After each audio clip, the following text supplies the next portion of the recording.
Yun.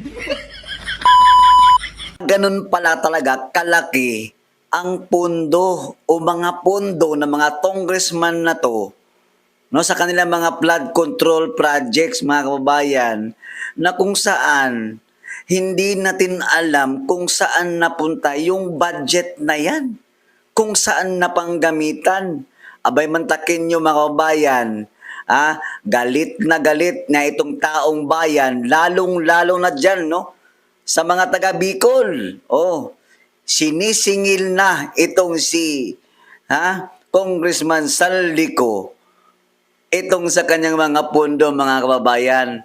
Marami nang nagko-comment at sinasabi na ang bulsa lang daw ang napuno. Pero yung totoo, lubog sa baha itong mga kababayan na taga Bicolano. No room for corruption. Aba, mantakin yun. Hindi na ba kayo nahiya dyan? Oh.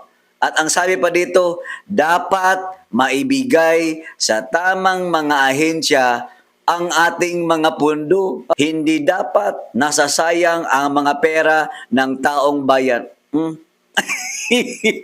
Sigurado, hindi dapat nasasayang ang pera ng taong bayan. Aba, teka. Anong nangyari dyan ngayon sa area mo sa Bicol Region, mga kababayan?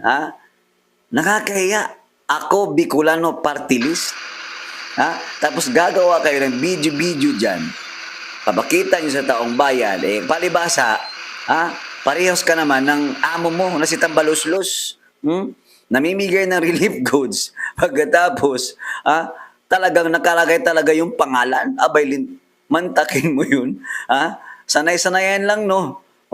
Kung sino ba talaga yung idol mo, yan talaga yung susundin mo, gagayahin mo. Hindi gaya ng mga Duterte, mga kabayan.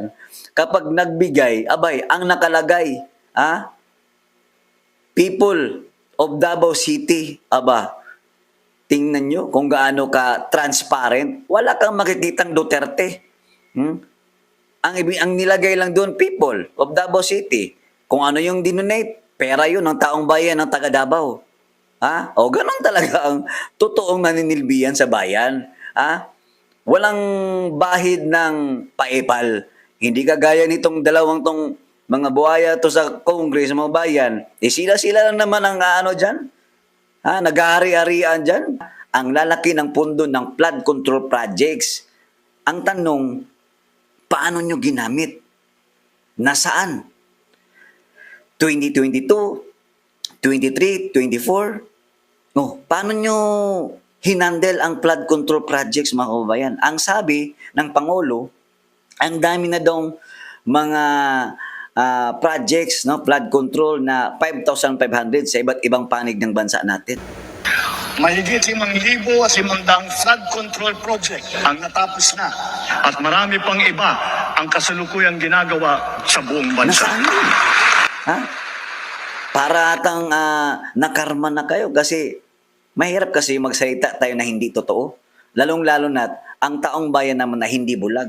Okay, sabihin na natin na yung flood control project budget na yan, no? Nandyan na yan, matagal na panahon na. Mula pa nung nakaraang administrasyon, kay PRRD, kay Noynoy, kay PGMA, kahit sino.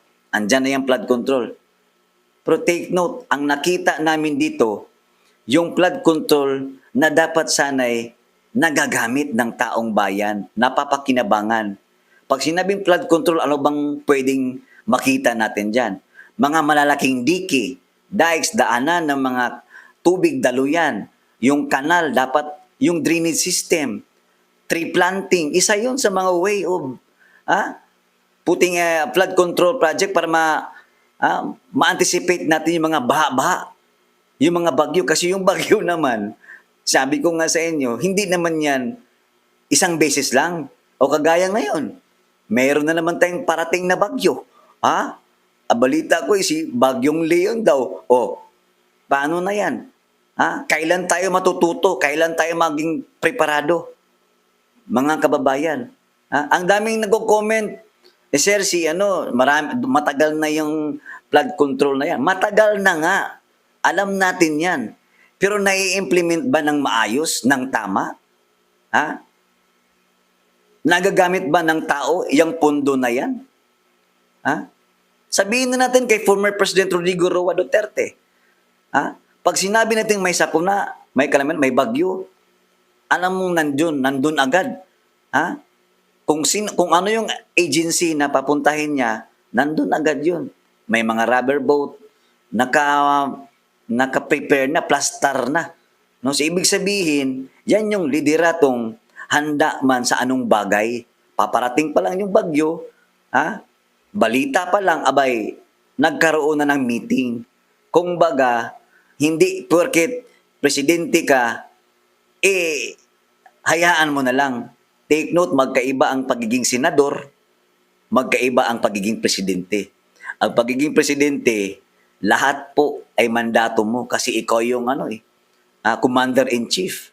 Nasa sayo yung desisyon.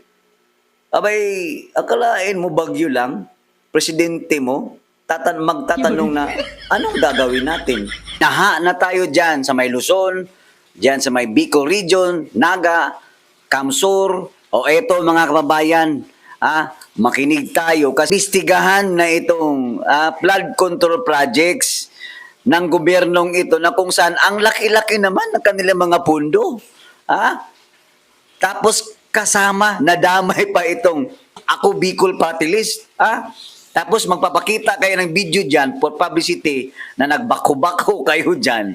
Pinapakita nyo, naglilinis kayo. Hindi naman sapat yan.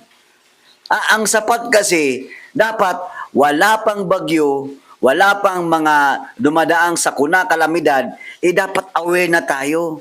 Dapat lagi tayong handa bilang politiko, bilang kung totoo kang nagsiservisyo sa iyong nasasakupan. Diyan mismo sa Bicol Region, mga babayan. Eto, tingnan ninyo. Ayan, tingnan niyo si Saldico. Ayan, magkano yung budget niya, mga babayan, basahin ko lang, ito na. Flood control projects, in Bicol. Aba, completed from July 2022 to May 2024. Nako, mga babayan, nakakagulat ito kasi talagang ipinakita sa publiko itong bata ni Tambaluslos, mga babayan, na naghari-arian sa Kongreso dyan ngayon, ito yung mga buhaya dyan. Ito yung budget niya, mga babayan, nung mga nakaraang taon at saka sa kasulukuyan. Ito po, 2022, abay, mantakin nyo, ang laki pala ng budget para sa flood control. Pero ngayon, binaha ang buong Kabikulan, mga kabayan. Nasaan ang flood control project? Nasaan? Kog Saldi. Buhaya ka. 2022. Imagine niyo 14.4 billion naman lang ang kanyang budget, mga kabayan, para sa flood control sa Bicol. Anong ginagawa? From 2022, 14.4 billion. Anong ginawa mo dyan sa 14.4 billion na yan, mister ko? O talagang pera-pera na lang, negosyo-negosyo na lang? Sariling interest na lang yung itong panunungkulan ninyo dyan bilang isang party list, congressman? 2023, eto pa. Meron siyang 9.6 billion na pundo. Flood control. Mantakin nyo yan, mga kabayan. Isipin nyo, 14 plus 9 billion, ilan na yun? Magkano yung total? Nasa mga 23, 24 billion, mga kababayan. Sa 2 taon. Ang tanong, sa 2 taon, meron bang, ano bang nagawa niya?